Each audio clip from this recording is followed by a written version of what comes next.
자, 2학기 역사 수업에 대해서 안내를 하겠습니다. 우리가 온라인으로 수업을 하게 되어서 지금 진도가 전체적으로 안 맞기 때문에 2학기 시험에 들어가는 부분부터 전체적으로 수업을 다시 시작하도록 하겠습니다. 1반하고 7반은 수업이 조금 덜 됐고 다른 반은 진도로 거의 다 나갔던 부분이지만 시험 끝나고여서 방학 앞이어서 조금 긴장감이 늦춰진 것도 있고 시간이 지난 것도 있어서 다시 이 부분은 수업을 하도록 하겠습니다. 이 부분 수업을 듣고 선생님이 과제 제출방에 역사 과목에 우리 원래 그 노트 필기에서 올렸었죠. 노트 필기 하지 않고 선생님이 형성평가 문제를 올리도록 하겠습니다. 그럼 이 형성평가 문제에 대한 답을 댓글로 달아주면 되겠습니다. 댓글의 형식은 3학년 1반 32번 서혜원 요렇게 하고 댓글 1번의 답은 2번의 답은 요런 식으로 달아주면 되겠습니다. 그래서 요걸로 이 부분은 대체를 하고 우리 이제 목요일 금요일은 만나서 수업을 하고 거기 그 수업하고 나서 선생님이 좀 더 자세하게 온라인 수업에 대해서 얼굴을 보고 안내를 하도록 하겠습니다. 자, 그래서 오늘 수업할 부분은 우리가 그 시험 기간에 어디까지 했었냐면 1930년대에서 40년대의 그 일본이 병참기지와 정책을 통해서 우리나라를 전쟁의 기지로 만들려고 했다. 여기까지 수업을 했거든요. 그래서 오늘 할 내용은 1930년대, 40년대의 나라 밖에서의 항일운동에 대해서 수업을 하겠습니다.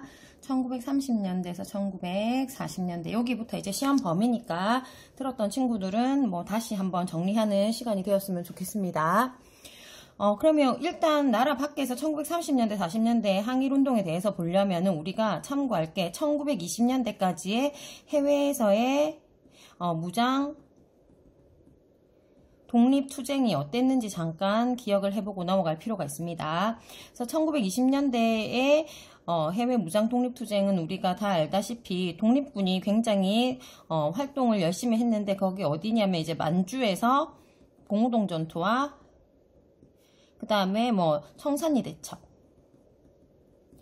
요런 것들을 활동을 했었죠. 그래서 활동을 하다가 우리가 이렇게 일본군에 대해서 승리도 많이 거두고 했지만 일본군이 이제 간도 참변을 일으키고 그 다음에 우리가 러시아와 합작을 하려고 했지만 러시아에 이동해서 자유시 참변이 일어나고 해서 독립군이 굉장히 많은 시련이 있었습니다. 그죠? 그렇지만 우리나라 사람들이 다시 만주로 이동을 해가지고 자치정부의 성격이 강한 삼부라는 것을 성립을 시켰어요. 참의부, 신민부, 정의부 이런 3부를 성립시켰고 이 3부가 결국에는 통합이 되죠. 그래서 뭘로 통합이 되었냐면은 조선 혁명당과 한국 독립당 요렇게 통합이 되었었습니다. 그래서 요까지가 시험 범위였어요. 그쵸? 그래서 3개의 부가 2개의 당으로 통합이 되었고 이 각각 당은 군대가 있었죠. 조선혁명군과 한국독립군 이렇게 군대가 있었습니다. 그쵸? 그래서 요까지 배웠고요. 오늘은 여기에서 연장을 해서 우리가 1930년대 40년대 나라 밖에서 전개된 항일운동에 대해서 보도록 하겠습니다. 자, 첫 번째 만주 지역에서의 무장 독립투쟁에 대해서 보겠습니다. 무장이라는 것은 무기를 들고 한다라는 거죠. 독립투쟁. 그래서 여기에 1930년대 40년대 가장 포인트는 뭐냐면요.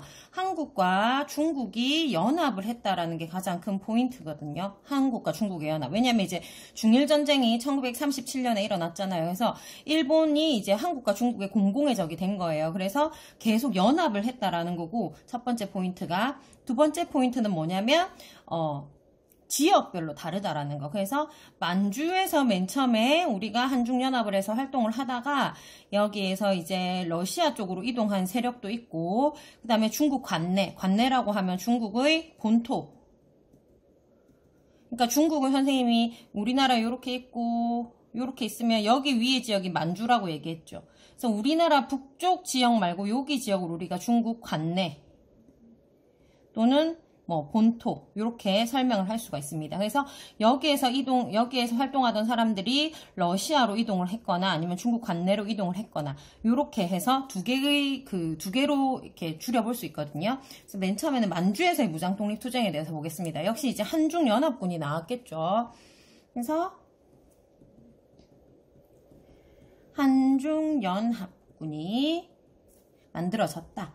만주사변 이후에 만주사변이라는 것은 그 일본 관동군이 만주를 침략한 전쟁을 얘기하죠. 그래서 이 만주 지역을 대륙과 전쟁하는데 기지로 우리나라만으로 모자랐기 때문에 만주까지 기지로 만들려고 했던 전쟁이 바로 만주사변입니다. 그래서 만주사변 이후에 일본군에 대항하여 연합작전을 전개하였습니다. 실제로 이때 그러니까 한중연합군이 일본에 여러 차례 승리를 했거든요. 그럼에도 불구하고 이제 일본의 반격이 세워져서 결국에는 만주가 전부 이제 일본의 차지가 되어 버렸거든요. 그래서 중국 본토로 이동을 해서 일본에 대한 항전을 계속하게 됩니다. 여기서 말하는 이제 한국 애들은 누가 되냐면 아까 얘기했던 요 사람들이 되겠죠. 그래서 한 번 더 적어줄게요. 조선혁명당의 조선혁명군 양세봉이라는 사람이 이끌었었죠. 자, 그 다음에 한국독립당의 한국독립군 이 군대는 지청천이라는 사람이 이끌었습니다. 나중에 이 지청천이라는 사람은 우리 그 임시정부의 군대인 한국광복군을 이끄는 사람이 되는 거죠. 그쵸? 자, 그리고 이제 한중연합군을 이렇게 만들었었고, 이때 당시에 이제 우리나라의 민족주의와 사회주의로 나뉘어졌을 때니까 사회주의 계열은 또 어떻게 했었냐면 항일 유격대라는 것을 조직합니다. 항일 유격대. 그리고 동북 항일 연군에 가담합니다. 가담했다라는 것은 같이 했다라는 거예요. 그래서 동북 항일 연군이라는 것은 뭐냐면 우리 동북 하면 이제 동북아시아 이런 느낌 뜻이라고 생각하면 되고, 항일은 뭔지 알잖아요. 일본의 항이라는, 연군이라는 것은 연합군이라는 뜻이거든요. 그래서 이 동북 항일 연군은 뭐냐면 동북 쪽에 있는 일본의 항이라는 연합군, 즉 중국의 사회주의 단체예요. 그래서 중국 사회주의 단체 애들이 만든 동북항일연군에 우리나라의 사회주의 계열이 가담을 해가지고 같이 일제를 어떻게 공격을 했다라는 겁니다. 그 다음에 우리나라 사람들은 또 조국 광복회 라는 것을 조직을 했어요. 이 조국 광복회는 또 비밀단체입니다. 그래서 조국 광복회를 조직해서 결국에는 또 일본을 당해서 열심히 싸웠지만 또 일본의 반격이 있었던 거예요. 그래서 이 사람들은 사회주의이기 때문에 1910년대 이제 사회주의 러시아에서 소련에서죠. 그 사회주의 혁명이 성공을 거두면서 소련이라고 하는 소비에트 연합이 만들어졌고, 그래서 그 소비에트 연합에서 사회주의니까 같은 계열이잖아요. 그래서 얘네들이 활동하는 곳은 이제 러시아, 소련으로 이동을 하게 되는 거예요. 알겠죠? 그래서 좀 정리를 해보자면 만주에서는 이렇게 한중연합군이 만들어졌었다. 근데 이제 얘네들은 결국에는 일본에 대항했지만 중국 본토로 이동을 했고, 그 다음에 사회주의 계열이라고 하는 애들은 계열상 어떻게 해요? 똑같이 중국 사회주의 단체랑 연합해서 일본에게 항일투쟁을 했는데 일본의 반격으로 얘네들은 어디로 이동했다? 소련으로 이동했다라는 겁니다. 그러니까 자기 색깔에 맞게 이동을 하게 되는 거죠. 그렇죠? 자, 그 다음에 두 번째 보겠습니다. 2번 이제 중국 본토에서의 무장독립투쟁. 중국 관내에서의 무장독립투쟁. 자, 여기에서는 우리가 일단 하나 단체를 알아야 되는데 조선의용대라는 단체를 알아야 됩니다. 이 조선의용대는 김원봉 선생님이 조직한 단체인데요. 김원봉이라 하면 김원봉 선생님은 이제 그 의열단을 만든 사람이었죠. 의열단은 테러하고 폭탄을 주로 썼던 그 단체죠. 그래서 뭐 조선 총독부라든지 종로경찰서라든지 이런 데다가 폭탄 던지고 다녔던 단체죠. 그리고 김원봉 선생은 그래서 일본 애들이 굉장히 현상금을 높게 책정했던 독립투사였고요. 그분이 이제 조선의용대라는 걸 만드는데 이 조선의용대는 여기 만주에서 이동해온 이런 단체들, 우리나라 무장독립운동 단체들을 통합을 해버립니다. 그래서 조선의용대를 만들었어요. 만주에서 이동해온 독립운동 단체들을 통합을 했고요. 그리고 여기서 중요한 게 누구의 지원을 받냐면 중국 국민당의 지원을 받습니다. 포인트가 되는 게 바로 이 중국 국민당입니다. 우리나라도 민족주의와 사회주의 계열로 나뉘는데 이 중국도 사회주의와 민족주의 계열로 나뉘거든요. 그래서 민족주의 계열이 바로 뭐냐면 중국의 국민당이고, 다음에 사회주의 공산주의 계열이 중국의 공산당이에요. 그래서 이 국민당을 이끄는 사람이 대표가 누구냐면 이제 그 우리가 알고 있는 그 장제스, 순원이라고 하는 사람들이고요. 대표로 장제스만 알아둡시다. 그 다음에 중국의 공산당을 이끄는 사람이 바로 누구냐면 이제 마오쩌둥, 모택동이라고 불리는 사람이죠. 결국에 얘네들이 이제 일본을 대상으로 해서 독립투쟁을 하게 되지만 나중에는 이제 내전이 일어나게 되거든요. 국민당하고 공산당하고 내전이 일어나서 결국에 중국 본토에서 국민당이 쭉쭉 밀려 내려오면서 얘네들이 이제 대만의 국민당 정부를 구성하게 되고요. 얘네들이 이제 중국을 만들게 되는 거죠. 그래서 중국이 왜 대만하고 중국하고 둘이 사이가 안 좋잖아요. 요런 역사를 갖고 있습니다. 근데 우리나라, 똑같아요. 우리나라에 이제 그 대한민국 임시정부를 지원해준 애들이 요 국민당이에요. 대한민국 임시정부가 나중에 민족주의 계열 애들이 이렇게 들어가잖아요. 그러니까 요게 국민당이고, 공산당은 나중에 누구랑 그 결을 같이 하게 되냐면 우리나라에서 사회주의 단체 애들이 이제 사회주의의 영향을 받은 사람들이 만든 사회주의 단체 사람들이 만든 그 단체들. 즉, 조선독립동맹 조금만 이따 갈 거예요. 그 조선독립동맹하고 같이 이제 결을 같이 하게 되면서 이제 북한하고 이제 비슷한 라인으로 가게 되는 겁니다. 그래서 어쨌든 요거 좀 기억을 해두세요. 그래서 중국 국민당의 지원을 받았어요. 그래서 보면은 이 조선의용대에서 국민당의 지원을 받았으니까 민족주의잖아요, 얘네들은. 그러니까 사회주의 애들도 여기로 넘어왔을 거란 말이에요. 여기에서 사회주의 애들이 빠졌지만 요 안에 사회주의가 없다라는 건 아니거든요. 아직까지 이렇게 나뉘어지지가 않았었어요. 그래서 조선의용대에서 나랑 뜻이 안 맞다 하는 그 일부 세력들, 사회주의 세력들이 되겠죠. 그래서 이 일부 애들은요, 화북 지역으로 이동을 하게 됩니다. 그 화북이라고 하면은 중국을 크게 남북으로 나누었을 때 북쪽을 얘기해요. 그래서 좀 더 소련에 가까운 쪽입니다. 그래서 화북으로 이동을 하면서 이 사람들은 이제 일본군과 누구의 그거를 받지 않고, 그러니까 국민당이나 이런 애들의 지원을 받지 않고 이제 직접 전투를 하게 됩니다. 그러면서 이 사람들이 무슨 군대를 만드냐면 조선의용군이라고 하는 군대를 조직하게 되는데, 이 조선의용군은 결국에는 누구의 군대가 되냐면 조선 독립동맹이라고 하는 애들의 군대가 돼요. 요거는 조금 이따가 밑에 가서 다시 설명을 할게요. 그리고 조선의용대에서 일부 이렇게 빠진 애들 빼고 이제 대부분의 나머지들은 어디로 가냐면 한국 광복군에 들어가게 됩니다. 그래서 한국 광복군에 합류를 하게 되죠. 이 한국 광복군이라고 하는 것은 1940년에 조직된 대한민국 임시정부, 우리 대한민국 임시정부 줄여서 임정이라고 얘기했죠. 임정의 군대가 되는 거예요. 알겠습니까? 그래서 임시정부로 조선의용대의 대부분이 임시정부로 들어갔다라는 거 꼭 기억해야 됩니다.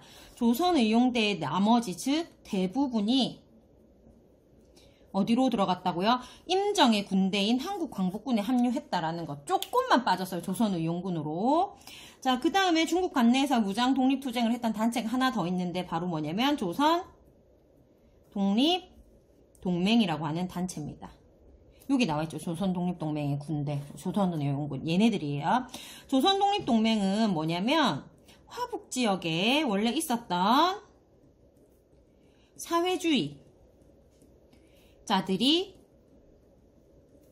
결성한 단체입니다. 그래서 사회주의자들이 화북지역에 있었어요. 조선독립동맹. 그래서 조선의용대에서 얘네들이랑 뜻이 맞는 일부가 여기로 들어가 버린 거예요.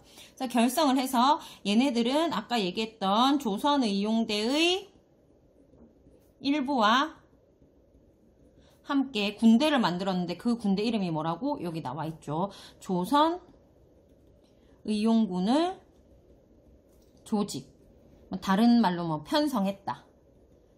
이렇게 보면 되는 겁니다. 알겠습니까? 그래서 조선의용군을 편성을 했고요.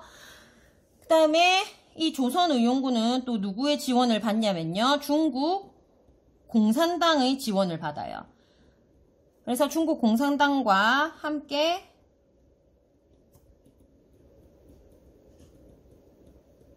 항일투쟁을 하게 되는 겁니다. 알겠습니까? 그래서 얘네들 보면 이제 결국에는 조선독립동맹은 광복 이후에 북쪽으로 가서요. 북한 정권의 수립에 참여를 하게 되는 거죠. 그래서 색깔을 조금 다르게 표시해보자면 조선의용대에서 화북지역으로 이동한 애들이 바로 누구냐면 여기죠. 그래서 조선의용대의 일부. 얘네들이죠. 일부. 그래서 조선독립동맹은 원래 화북지역에 있던 사회주의 단체인데 조선의용대와 함께 조선의용군을 편성을 했고 중국 공산당과 함께 항일투쟁을 합니다. 공산당과. 그래서 결국에 이제 북한 정권의 수립에 참여를 하게 되는 거예요. 그래서 여기서 많이 틀린 보기로 많이 나오는 게 바로 뭐냐면 조선의용대의 군대가 조선의용군이다라는 보기가 많이 나오는데 그건 틀린 보기예요. 조선혁명당의 군대는 조선혁명군이고 한국독립당의 군대는 한국독립군이지만 조선의용대의 군대는 조선의용군이라고 볼 수 없는 거예요. 왜냐면 조선의용대가 이만큼 있으면 여기에 일부에 해당하는 애들이 일부가 어디에 참여한 거냐면 조선의용군에 참여를 한 거죠. 그래서 이 조선의용군은 결국에 뭐냐면 조선의용대 일부와 다음에 조선독립동맹이 함께 한 거예요. 그러니까 조선의용대의 이 많은 대부분은 결국에는 어디로 들어간 거예요? 우리 임정의 군대인 한국 광복군에 합류를 하게 된 거죠. 그렇죠. 그래서 여기서 가장 큰 포인트는 조선의용군은 어디의 군대이다? 조선독립동맹과 조선의용대 일부, 즉 조선의용군의 색깔은 뭐다? 얘네들은 사회주의 계열이다라는 게 중요해요. 알겠죠? 자, 그 다음에 세 번째로 우리가 봐야 하는 것이 대한민국 임시정부의 활동입니다. 그래서 대한민국 임시정부와 그 다음에 임정의 군대를 우리가 아까 배웠죠. 한국 광복군이라고 한다고 했죠. 어떤 활동을 했는지 한번 보겠습니다. 그 대한민국 임시정부가 침체기일 때 김구 선생님이 하나 단체를 조직을 하는데요. 한인 애국단이라고 하는 단체를 조직을 하십니다.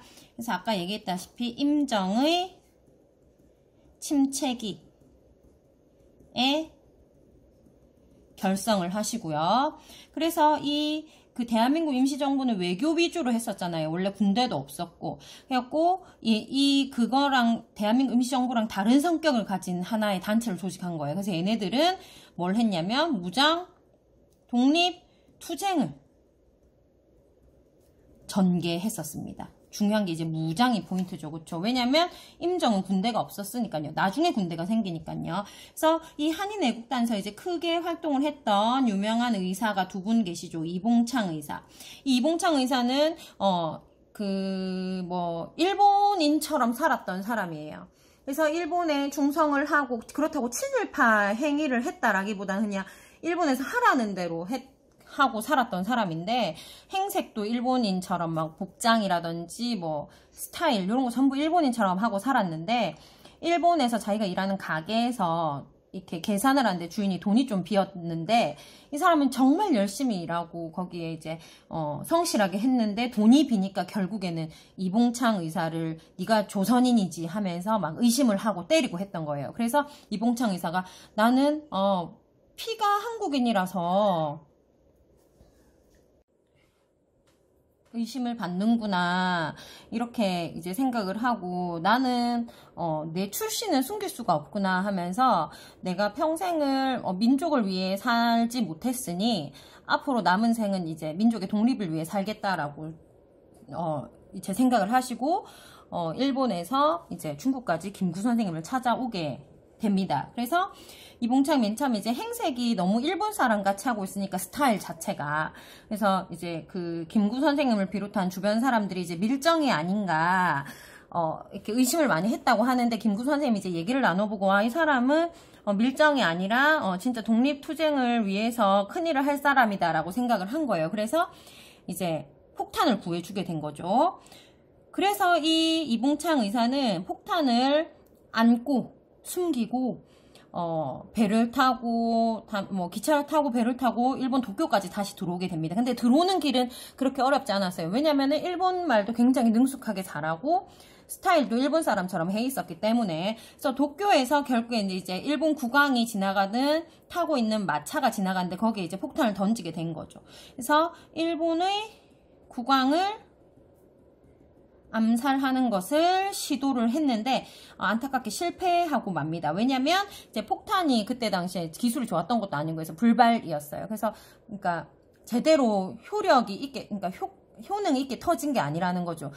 그리고 폭탄은 이런 습기에 굉장히 약하기 때문에 이봉창 의사가 이제 기차를 타고 배를 타고 오는 사이에 또 폭탄이 상했을 수도 있고. 그래서 어쨌든 마차에 던졌는데 마차가 2대가 가고 있었는데 아쉽게도 국왕이 탄 마차가 아닌 다른 마차는 뒤집어지긴 뒤집어졌는데 어쨌든 암살 시도를 했지만 실패를 했어요. 그래서 이게 이제 실패를 했지만 신문에 엄청나게 대대적으로 보도가 된 거예요. 전 세계에. 그러니까 그 중국이나 우리나라나 일본이나. 그래서 이걸 보고 윤봉길 의사가 나도 뭔가를 해야겠다 하면서 이제 김구 선생님을 찾아가게 되는 거예요. 그래서 이봉창 의사의 의거가 없었다면 윤봉길 의사의 의거도 없었던 거예요. 그래서 이 윤봉길 의사가 찾아가서 유명하죠. 김구 선생님과 얘기를 하고 시계도 바꾸고 이렇게 했다고 하죠. 그쵸? 그래서 상하이 홍커우 공원에서 우리가 알고 있는 그 도시락 폭탄을 던졌다라고 하죠. 그 의거, 큰일을 했다. 의로운 큰일을 했다라고 합니다. 근데 다 알고 있는 친구들이 많을 건데, 수통폭탄, 즉 물통폭탄이랑 도시락폭탄 2개를 준비를 했었고, 도시락폭탄이 이제 그 자결용, 수통폭탄은 이제 그 일본 고위급에 던질 폭탄이었죠. 그래서 수통폭탄 던져서 일본에 굉장히 큰 피해를 입혔습니다. 그래서 엄청나게 많은 사람들이 다쳤고요. 죽었고요. 그리고 결국에는 이 일본에 많은 피해를 준 거를 보고 중국 정부에서 감동을 하게 돼요. 왜 중국이 그 수많은 인구 중에 한 명 못하는 것을 저 작은 나라의 청년이 해내었다 해서 중국 정부가 감동을 해서 지원을 해주게 됩니다. 그래서 중국 정부의 지원을 받게 되는 거죠. 이때 중국 정부의 힘을 가지고 있었던 당이 바로 어느 당이냐면 국민당이에요. 장제스. 그래가지고 이제 이거를 계기로 우리나라가 이제 일본에 이렇게 공격을 하고 있다. 이렇게 된 거죠. 그래서 우리나라도 군대를 가져야겠다 하면서 드디어 임정에 한국 광복군이 창설이 되는 겁니다. 그래서 한국 광복군은 1940년 임정 임시정부 밑에 산하라고 얘기하죠. 산하기관. 임시정부의 군대라는 거예요. 임정 산하 부대로 조직이 되고요. 충칭이라는 곳에서 조직이 됩니다. 우리나라 임시정부가 중국 안에서도 계속 그 내륙 쪽으로, 육지 안쪽으로 이동을 하게 되거든요. 일본의 감시를 피해서요. 그래서 충칭에서 조직이 되고요. 그 다음에 태평양 전쟁이 발발했을 때 태평양 전쟁 뭔지 알죠? 그 일본 애들이 미국의 하와이의 진주만을 공습해서 일어난 전쟁이 태평양 전쟁이죠. 그래서 태평양 전쟁이 발발했을 때 대한민국 임시정부의 군대인 한국 광복군이 일본에 선전포고를 합니다. 그래서 선전포고를 해서 연합군과 그 세계 2차 대전의 연합군 측을 얘기합니다. 공동 작전을 수행하게 됩니다. 그 다음에 인도와 미얀마 전선에서도 인도 미얀마 쪽에 그 전쟁하는 곳에서 그러니까 일본군과 우리나라군이 이제 그 일본군과 연합군이 대립하는 그 라인에서 그래서 인도 미얀마 전선에서 영국군과 공동작전을 전개하기도 하고요. 이때 영국군과 공동작전을 전개할 때 우리나라는 아무래도 무기라든지 이런 게 열세하기 때문에 주로 무엇을 했냐면 포로신문 교육받고 이런 거 하는, 교육을 받고 이제 포로를 신문하는 거예요. 그 다음에 정보 수집. 요런 활동을 계속 공동작전을 전개했었습니다. 그 다음에 일본군이 얼마나 나쁜 행동을 하는지 일본군에 대한 선전 활동도 합니다. 선전이라는 것은 광고, CF 이런 거, 알림 이런 거예요. 그래서 그 홍보 활동이라고 보면 돼요. 일본군이 나쁘다라는 것을 계속 알렸다라는 겁니다. 그 다음에 중요한 게 미군과 함께 우리나라에 이제 특수부대를 조직해가지고 국내 진입 작전을 계획했습니다. 실제로 우리가 우리나라 안에 있는 일본군을 직접 우리의 군대로 미국과 함께 밀어내자라는 진입작전을 계획해서, 우리나라에 이제 그 젊은 사람들 몇 명을 미국에서 특수부대 교육을 시켰거든요. 그래서 우리나라로 이제 투입하려고 했었어요. 근데 투입하려고 하는 그 비행기 안에서 투입하려고 우리나라로 들어가다가 비행기 머리를 돌렸다고 하거든요. 왜 돌렸냐면 그때 일본이 생각보다 빨리 항복을 한 거예요. 조기 항복. 빨리라는 뜻이에요. 조기라는 것은. 그래서 일본의 조기 항복으로 실행하지 못합니다. 그래서 실제로 우리가 일본이 항복해서 우리나라가 광복된 거는 굉장히 좋은 일이긴 하지만 우리가 실제로 우리의 힘으로 밀어낼 수 있었는데 그걸 못해서 굉장히 안타까워하는 사람들이 많았습니다. 그 다음에 네 번째, 건국을 위한 준비. 건국을 위해서 우리가 어떤 준비를 하고 있었느냐 한번 볼게요. 대한민국 임시정부는요, 1941년에 건국강령이라는 것을 발표합니다. 그래서 건국을 할 때, 우리나라가 새로운 나라로 건국할 때 이건 어떻게 했던, 이건 임시정부니까.